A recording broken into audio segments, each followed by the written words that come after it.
Hello, my dear students. Today I am going to discuss with you the complete proof of Radon-Nikodym theorem. It is one of the very important theorem in the advanced measure theory.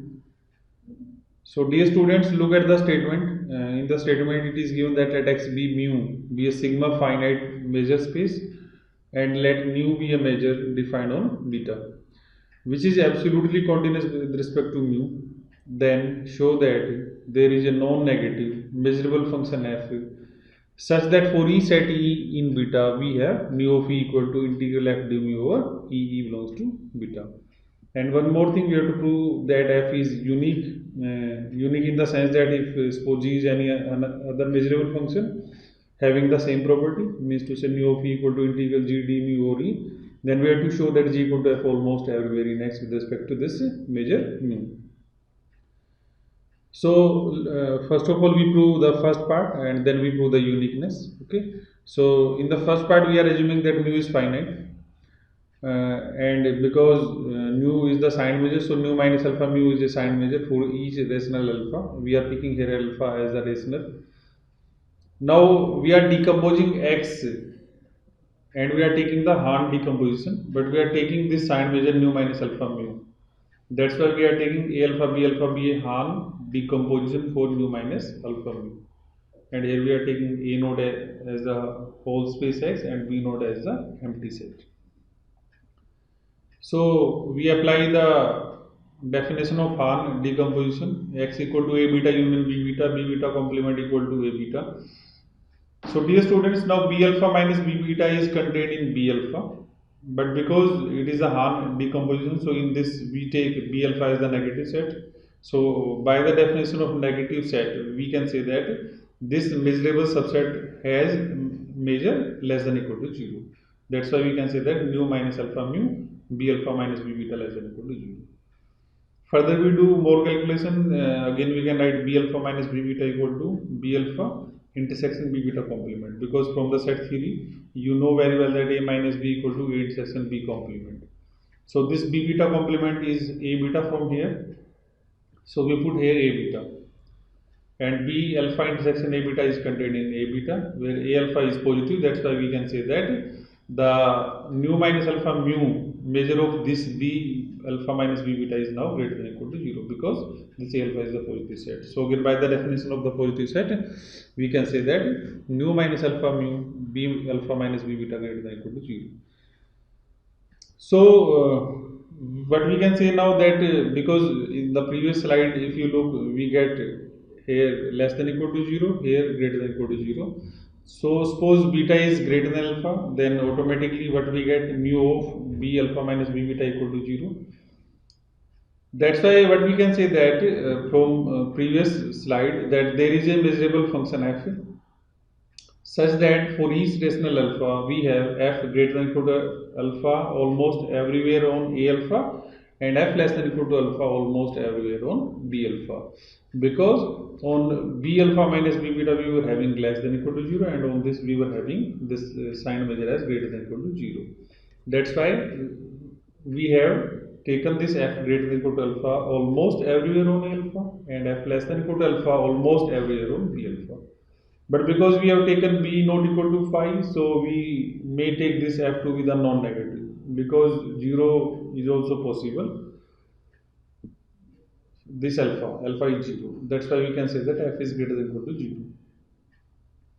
Now we are taking E any arbitrary set in beta, and from this E we are making two sets, Ek and E infinity.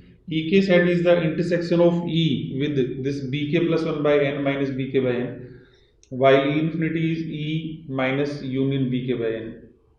So dear students, if you look at this E is nothing, it is the union of E infinity with this union Ek. This is the countable union. Okay, and these E infinity and these union Ek, these are the disjoint sets. That's why we can say that E infinity intersection union Ek equal to 5. So when we take the measure nu E, what we get, nu infinity plus nu of union k equal to 0 to infinity Ek, that is nu E infinity plus sigma nu Ek. But ek is what? E intersection bk plus 1 minus bk by n. So again we can write this as bk plus 1 by n minus bk by n as bk plus 1 by n intersection bk by n complement. But this bk complement is what? Ak. So we put at ak, and n is a fixed number, so its complement is again n. Okay. So we get from here ek equal to E intersection bk plus 1 by n intersection ak by n. So from here what we can say that this ek is the subset of this, because if a equal to b intersection c, then it is the subset of b as well as c. So ek is the subset of this bk plus 1 by n intersection ak by n. Now from the existence of f, one side we were taking greater than equal to alpha, one side we were taking less than equal to alpha. So we can say that f is greater than equal to k by n but less than equal to k plus 1 by n on ek. When we integrate each term with respect to mu over this ek, so what we get? It is constant, k by n constant. So we get k by n mu ek less than equal to f d mu integral over ek. It is also constant. So what we get? K plus 1 by n mu of ek, which we take as 1. But this integral f d mu, by the definition, it is nu of ek, which were defined in the previous lectures. So it is k by n mu ek less than equal to mu ek less than equal to k plus 1 by n mu ek. So dear students, to prove the next part, what we do, we take one part this and second part this. So if we take this k by n mu ek less than equal to mu ek, we are taking it as 2, and this the right part mu ek less than equal to k plus 1 by n mu ek, we are taking it as 3. So if we look at 2, in 2 what we are having? Nu ek greater than equal to k by n mu ek. So it is nu ek greater than or equal to k by n mu ek. So what we are doing, we are adding 1 by n mu ek to both sides. So it is nu ek plus 1 by n mu ek greater than or equal to k by n mu ek plus 1 by n mu ek. We simplify this, so what do we get? K plus 1 by n mu ek.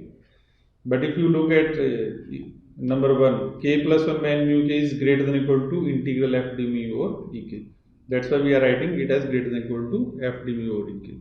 So from here what we get? Integral f d mu over ek is less than equal to nu ek plus 1 by n mu ek. So similar calculation we do from 3. We take nu ek less than equal to k plus 1 by n mu ek. In that part we were adding 1 by n mu ek, here we are subtracting. So the right part is k by n mu ek. K by n mu ek is again less than equal to integral f d mu over ek, again using 1. So from here we get nu ek minus 1 by n mu ek less than equal to integral f d mu. So when we combine 4 and 5, we get the equation number 6. Okay. So this calculation was for the set ek. Now we talk about the set E infinity. On infinity we are having f equal to infinity almost everywhere. So we are taking two cases. If mu of E infinity greater than 0, if mu of E infinity equal to 0. If mu of E infinity is greater than 0, because nu is the sign measure, so it assumes plus infinity or minus infinity. That's why we are saying that nu E infinity equal to infinity, because we have taken nu minus alpha mu E infinity greater than 0. And if we take mu E infinity equal to 0, then what we are having? Nu of E infinity equal to 0. Why? Because this nu is absolutely continuous with respect to mu. So if mu measure of a set is 0, then nu measure of that set also is 0 by the definition of absolute continuity. So dear students, in both cases, means to say either this mu infinity greater than 0 or mu E infinity equal to 0, we are having here infinity, here equal to 0. That means to say nu of E infinity equal to integral f d mu over E infinity, because we were having f equal to infinity. Okay. So look at this 6 and 7. When we combine these, it means to say this ek and this infinity, we are having nu of E minus 1 by n mu E less than equal to integral f d mu over E less than equal to mu of E plus 1 by n mu of E. Because in this case we were having this mu infinity equal to 0. That's why we can subtract and add this. Now because measure of E is finite, so what we can do, when n is arbitrarily large, means to say it approaches to infinity, so mu is finite, so finite upon infinity 0, finite upon infinity 0. That means to say we get nu of E less than equal to integral f d mu over E less than equal to mu of E. and that's why we get mu of v equal to integral f d mu of v.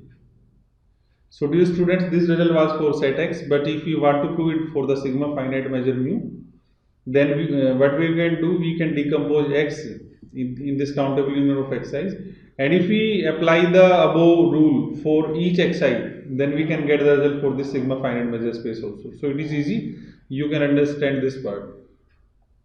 So last part is what we have to prove, that we have to prove f is unique, but f is unique in the sense if g is any another measurable function, then we have to show that f equal to g almost everywhere. So dear students, you know very well that when we have to prove that f equal to g almost everywhere, then we take a set of all those points where f is not equal to g, and we show that measure of that set is 0, then we can say that f and g are almost everywhere equal.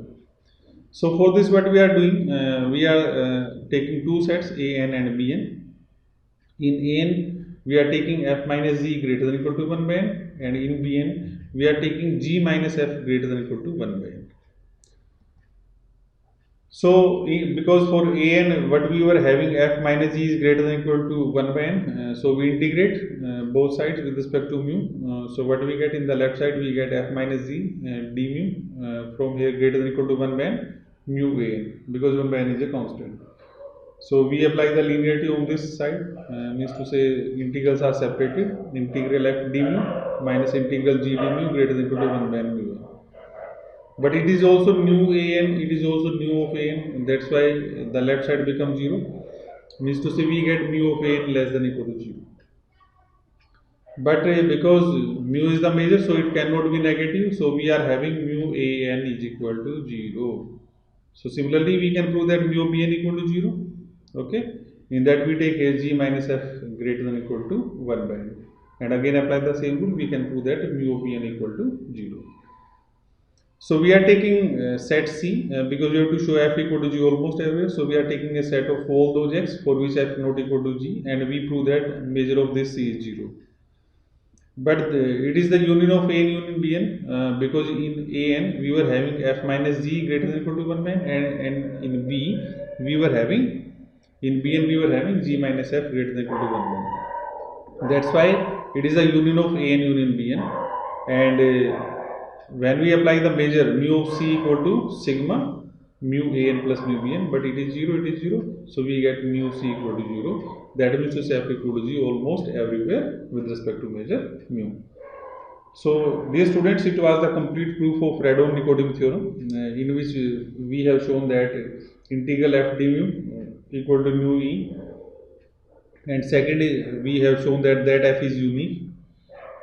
So one remark is there from this Radon-Nikodym theorem, the function f which we have given in the theorem, or which we have defined, that is known as the Radon-Nikodym derivative of nu with respect to mu, and its value is denoted by d nu over d mu. So dear students, thanks for watching the video. Please like, share and comment if you are having any doubts in this theorem.